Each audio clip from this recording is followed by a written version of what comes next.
Hi guys, welcome back to Ask a Psychologist. My name is Nqobile Maphumulo and I am a certified registered clinical psychologist who also happens to be our resident psychologist.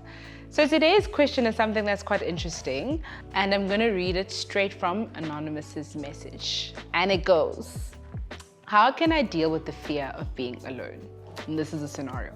I'm terrified of ending up alone, which makes me stay in unhealthy relationships and fear independence.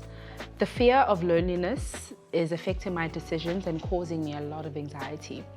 I often feel like I need to be with someone to feel complete, which leads to codependent behavior. How can I overcome this fear of loneliness and learn to be comfortable with myself? Funny enough, it's actually quite a common thing. Like, I know I've been a psychologist for quite a couple of years, and it's actually not the first time that I've heard someone like speak like this or say something that's similar to this. And I always say, before we rush to speak about how we feel in relation to other people, it's always very important to first start by reflecting just on our relationship with ourselves and in understanding that it's the way in which we relate with ourselves or to ourselves that pours into how we relate with others. So if I have a fear of being alone by myself, like if I have a fear of just spending time with myself, if I feel like if I'm walking at a mall by myself that people are watching me, if I feel like I can't sit down at McDonald's or at a cafeteria and have coffee by myself because I feel like people are watching me, then that's when we often be in a space where we feel that urge or that pressure to constantly like cling on to different people as a way of distracting yourself or avoiding you from spending time with yourself. So a fear of being alone is usually an indication of something that's very deep and that's very underlying,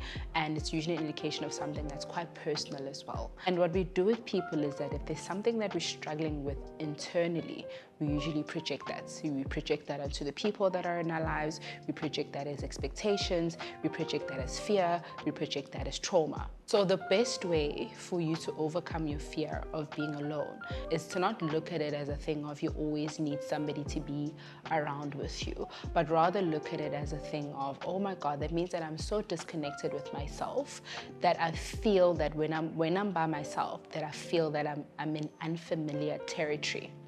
So the first step, start investing in your self-love, start investing in your self-care, do things for yourself, create those boundaries, fall in love with yourself all over again, go for that walk, buy that book, go for that course, do whatever it is that you know fills your cup. If we prioritize filling our cups, then that takes the pressure out of the people that are around us or the things that are around us to give us a level of satisfaction that we're supposed to be giving to ourselves.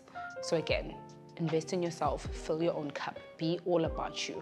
I have this word that I always use. I say people must be self-full, not selfish, but self-full. Be full of you, and not in an obnoxious way, but in a way where you know that you're best suited to make yourself feel like the best version of you that you possibly can be.